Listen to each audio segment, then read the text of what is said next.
Yes, our barber. We love our barber. Amen. Thanks, brother. I love this man. He's a great leader. And I know you appreciate him, don't you? All right, there you go. There you go.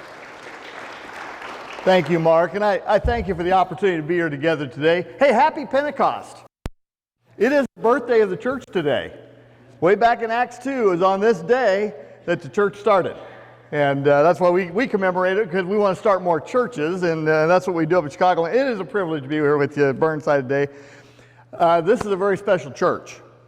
Darla and I have often commented about the love, support, and encouragement you gave to our family and continue to give to Donna. But what a blessing it is to have a family, and this is what the church is. It is a family, isn't it? So just thank you for being the church you are. I've admired you for many, many years, and I'm very grateful for you.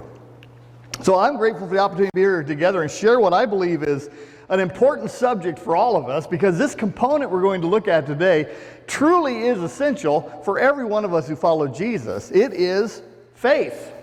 Ignite is a faith-based organization. I've been a part of this for 41 years. Back when I graduated from Lincoln Christian College back in 1981, I came to a new church that had been started by Ignite. And I was the first full-time minister there. Was there for 19 years. Saw God do all sorts of things through those years. It was a lot of fun because as a church, we stepped out in faith. You understand that as a church. We stepped out in faith many different times and saw what God could do. Tony and Don often came up, and they blessed us with their presence, and it was just a good thing. But during those years, I was plugged into Ignite, and the network we had. We started churches across Chicagoland at that point in time. And then back in 2000, the year 2000, so 22 years ago today, I started my ministry full-time with Ignite.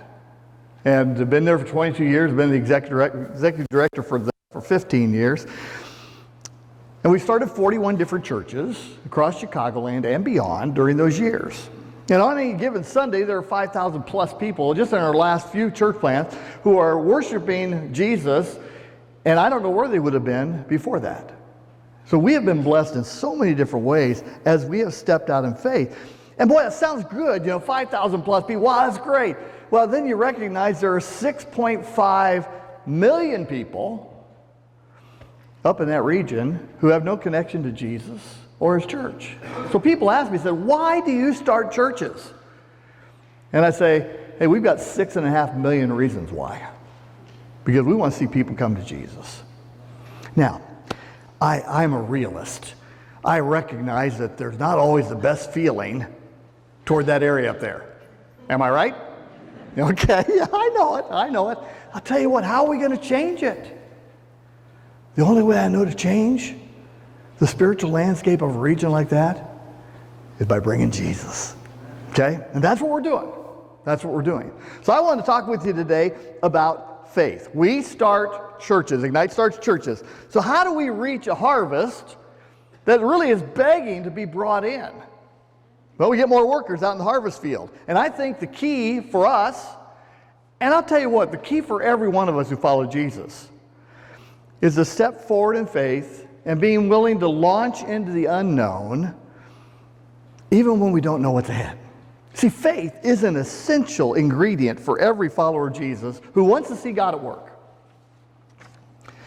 So let's go to the verse I want to use today as our jumping off point for where we're at. Here it is. Hebrews 11:6 says this, "And without faith it is impossible to please God, because anyone who comes to him must believe that he exists, and that he rewards those who earnestly seek him." Now, Hebrews 11 is known as the faith chapter of the Bible. One after another stories of people of faith who stepped out and saw what God could do. Without faith, we're told here, you can't please God. Now, more than anything, I want the Father to smile at me. I want him to be pleased. As a child of his, I want him to be pleased with me. And that's why I want to be a person who practices faith and exercises. So I brought with me my kettlebell. Okay? Now, this is an instrument used for exercise. Okay? Now, here's what I can do. I can see this thing laying on my shelf at home, and I can say, I believe that can make my muscles stronger. Look at it. I believe it can do it. You know what's is that going to impact my muscles at all? My belief it can do it? No. So what impacts my muscles? Well, here's what happens. When you pick it up and you use it, right? Pick it up and use it. Boy, can't you see them flexing? Isn't that good? I can roll my sleeves up if you want me to, all right? That'll even be even better. So here's the thing. Faith is a muscle. And I believe it only is impacted by our willingness to exercise it and move it. Move it. So, faith. I appreciate the description of faith in Hebrews 11:1. Look at what it says. Now, faith is being sure of what we hope for and certain of what we do not see. Isn't that good? Isn't that good? So what does faith look like? Well, 3 years ago for my 60th birthday, Darla bought me a skydiving adventure. And now, just to set things clear, yes, she does love me. And yes, she did check and make sure our insurance would cover this, okay? So yeah, just in case, right? But I told her before I was coming up, I said, hey, when I turn 60, I want to do two things. I want to jump out of an airplane, I want to get hearing aids, okay? So they kind of go together, don't they? So I received the gift in March for my birthday. My son was getting married in July, and his wife-to-be said, hey, will you put off the event until after the wedding? I don't know what she was afraid of, right? Okay, so I did. In August, I reserved my spot. I went through all the pre-jump training, all the different videos they showed you, and all the videos ended with the same statement, and you could die. And they all said the same thing. Now, I'd made up my mind I was going to do it. I mean, I showed up, right? I showed up, I was going to go through it. So I went out and I met my tandem partner. His name was Christian. I love that. Okay, it was just good for me. And he talked me through what we were going to do. And then we made our way to the airplane. And we took off. Okay? Now, we got to 13,000 feet, which was the altitude. And everyone else, we were the first one on the plane. We were the last one off. We were the only tandem jump. Everybody else bailed out of the plane. And then we made our way across the floor of the airplane to the open door. Now, what does faith look like? Well, I got a little video to show you.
Now, I'm a church planter. There's a little bit of crazy in me, okay? A little bit of crazy in me.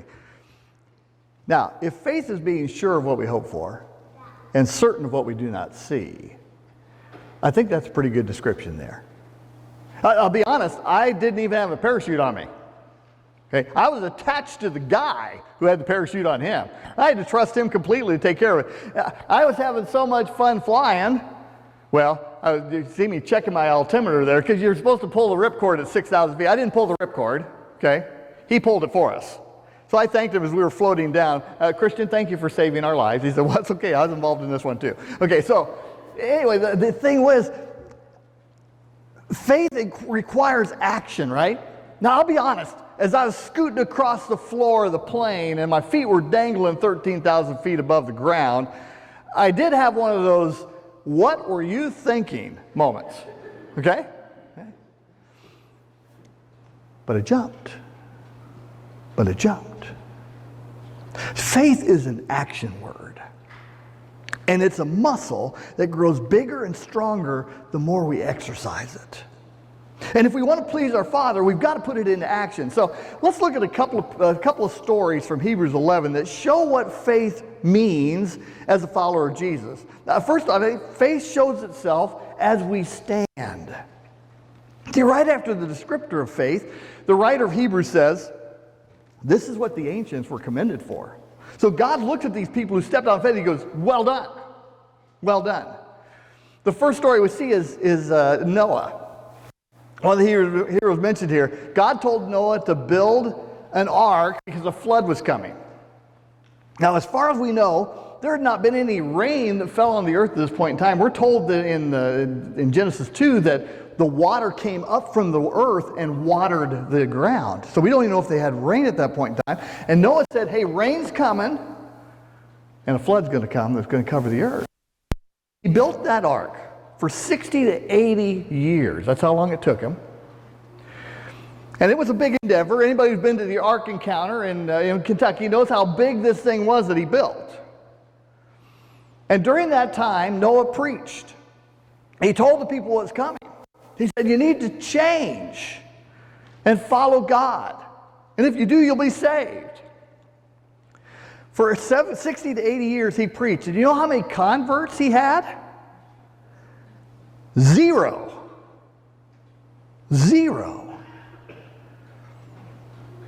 But he stood firm because he knew what God had called him to do, and he followed through on what God had called him to do. He stood. And that's what faith does. Sometimes faith will take us to places that are kind of scary. I remember getting ready to launch Engaged Christian Church, and we got a picture here of our church planter, Dwayne Choice. He's our planter there at Engaged. It's an African American congregation that reaches into the west side of the city of Chicago. And Dwayne said, I wanted to walk the area for 10 days and pray. Just pray and walk as we went along. And so Dwayne grew up in Austin, in a neighborhood in Chicago that's pretty dangerous. It was back then. It's even more so now. Back when Chicago had over 700 murders a couple of years ago, over 10% of them were in this one neighborhood. There are 77 neighborhoods in the city of Chicago. One neighborhood at over 10%, and it was Austin. And so I pulled up that day, and I told Dwayne, I'll pray with you. Let's go and pray. So I pulled up. He got into the car, and I said, where do you want to go? And he looked at me and he said this, I'm thinking Austin. I said, let's go. So we went to Austin. We pulled up at a school. We were going to park, and we were going to walk and pray after that. And I said, hey, before we go, let me show you what I read this morning in my devotional time. It is Jesus talking to Paul about Corinth. And here's what Jesus said. Paul, do not be afraid. Keep on speaking. Do not be silent. For I am with you. I'm not going to let anybody attack or harm you because I have many people in this city.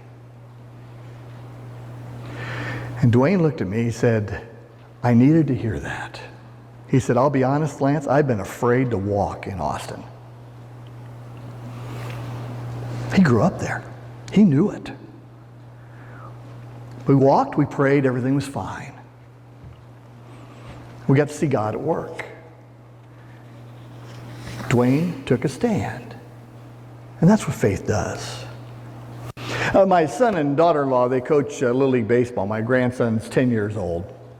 And I was watching a game the other night, and I began to notice an interesting phenomena as some of the players were batting. They get up into the batter's box, and they get ready, and as the pitch came, they do this. Okay? You know what I'm talking about, right? And Jared, my oldest, he'd say, stay in the box. Okay, stay in the box. Pitch come. Now, are you ever going to hit if you do this? Are you? No. And I told my grandson, I said, Garrett, here's what you do, bud. Your first step is toward the pitcher. That's the only way you step. Because that's how you hit. You got to stay in the box. Hey, when it comes to faith, guys, we've got to stay in the box. We can't afford to step out. Okay? Because we're called to be people of faith. We're called to be people who stand. We're called to be people who impact the world around us. We do it by faith. We do it by faith as we stand. Now, the second thing I see here is faith shows as we stretch. Here's what we're told. We're told about Abraham. By faith, Abraham, when called to go to a place he would later receive his inheritance, obeyed and went, listen to this, even though he did not know where he was going. I love that statement. He didn't know where he was going. He went anyway. He stretched into the unknown. Ernest Shackleton was an adventurer. He went to the South Pole in 1914. He wanted to get fellow adventurers along with him. Here is how he advertised for people who would join him on the adventure. Look at this. Men wanted for hazardous journey, small wages, bitter cold, long months of complete darkness, constant danger, safe return doubtful, honor and recognition in case of success. Who signs up for an advertisement like that, right? 27 men went with Shackleton on his journey to the South Pole on the ship Endurance. They never made it. They got stuck in ice. But Shackleton, because of his leadership, his ability to be a man of faith, a man who could inspire people, brought every one of those 27 men home with them, safe, alive, to honor and recognition. It was heroic. Faith requires a willingness to stretch.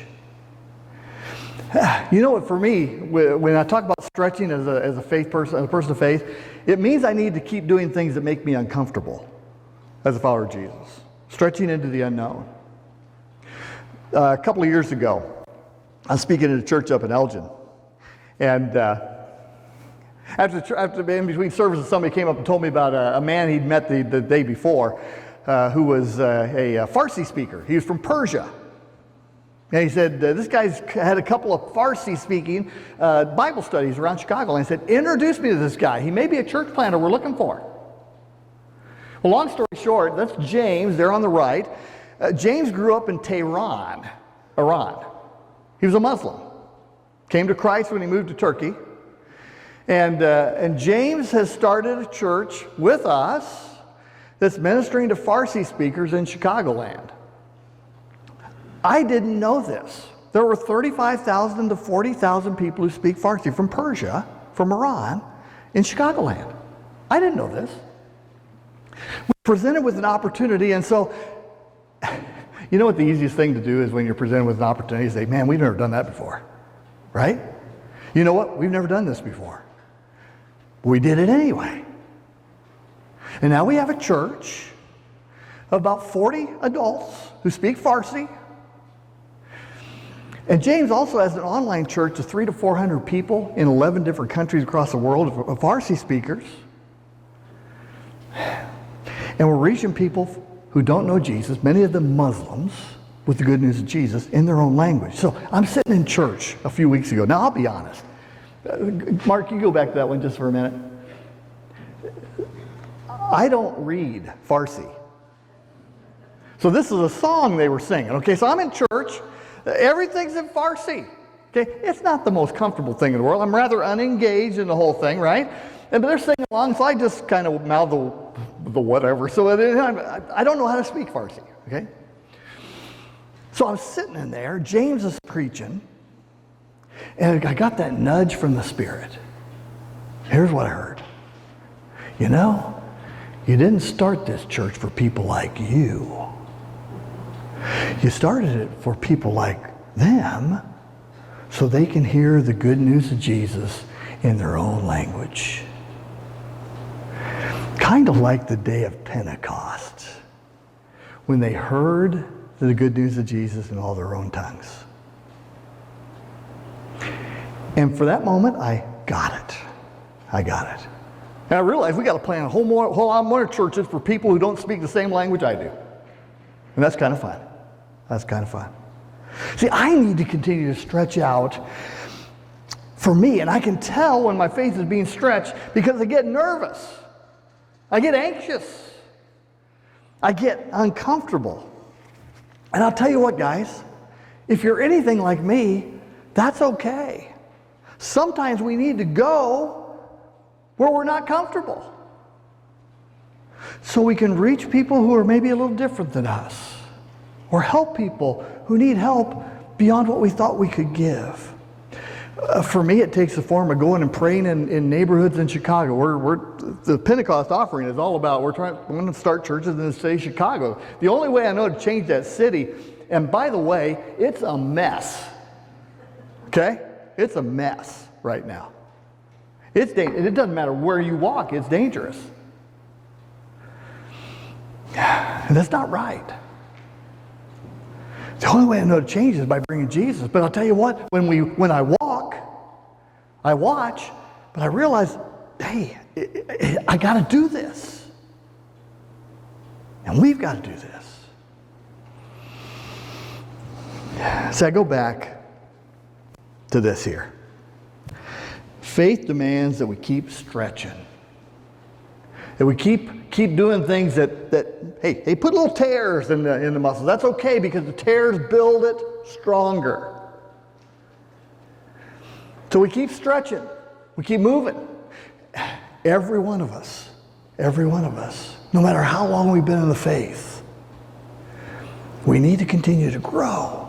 Okay? Because we're all called to grow, no matter where we are. There's always another level. Leads to the last thing. Faith requires that we step.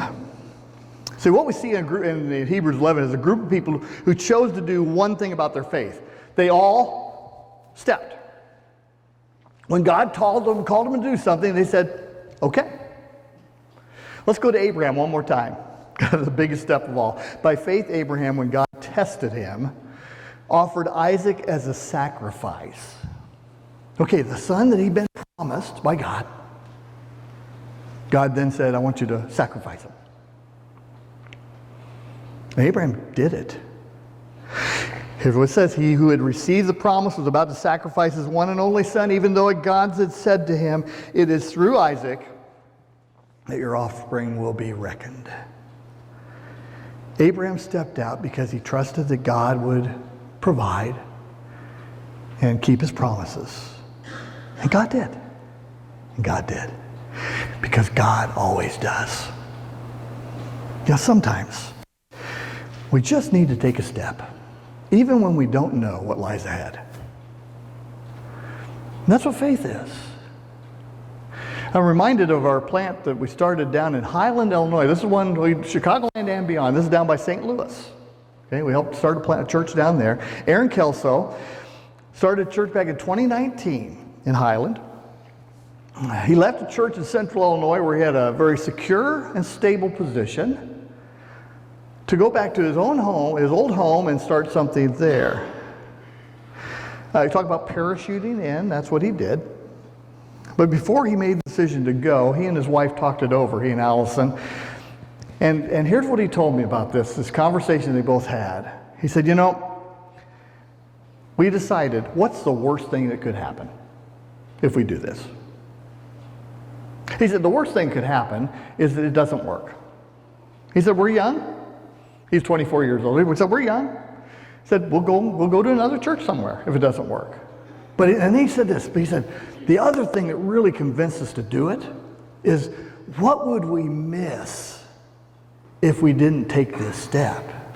What opportunities will we miss? What opportunities to see God move and lives changed? And to see what could happen. So Restore Christian Church started in October of 2019.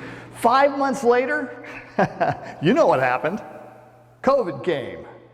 Okay? They had to move out of the church. Well, first of all, they had to stop meeting for a few weeks. Then they had to move out of the school where they meet because of COVID. And we just kept conversation going. Aaron and I, he said, I trust God's going to do something. And you know what? Today, Restore is bigger than when pre-pandemic times. Lives are being changed. Disciples are being made. People are being baptized into Jesus. And we have a healthy church. Because he and Allison chose to step.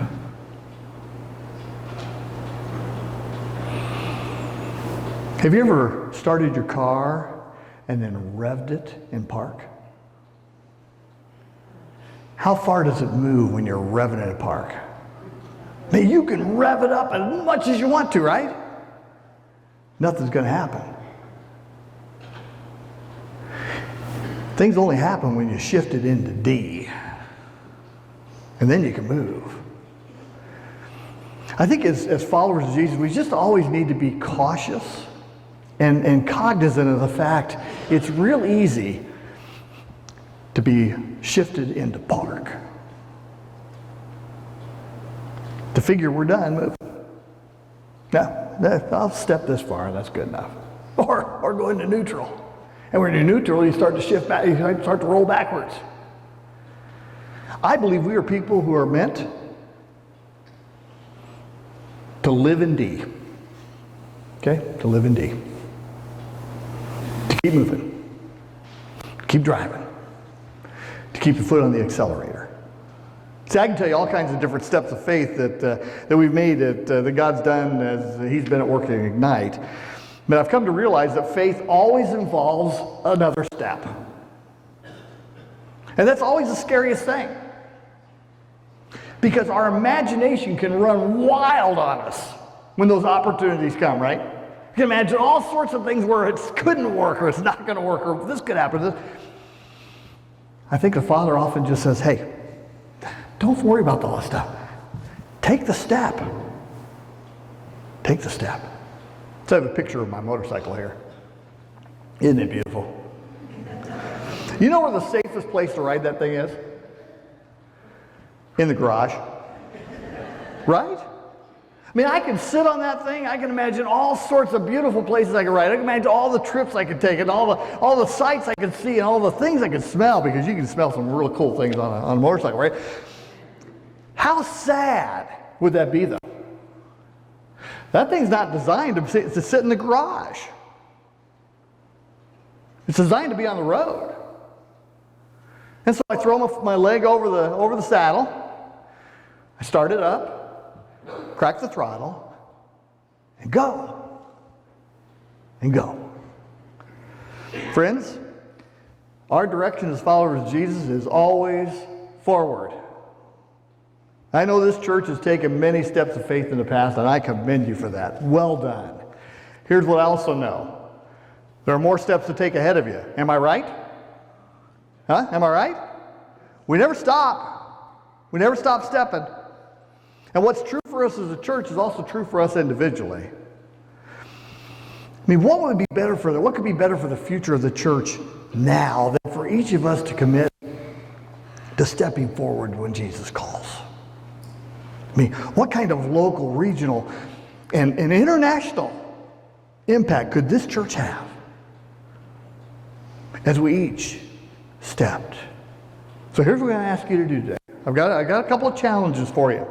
First of all, I want to challenge you to strengthen the vertical connection. Hey, everything flows from this relationship here. Everything flows from this relationship. So here's what I want to ask you to do. I want to ask you to read your Bible.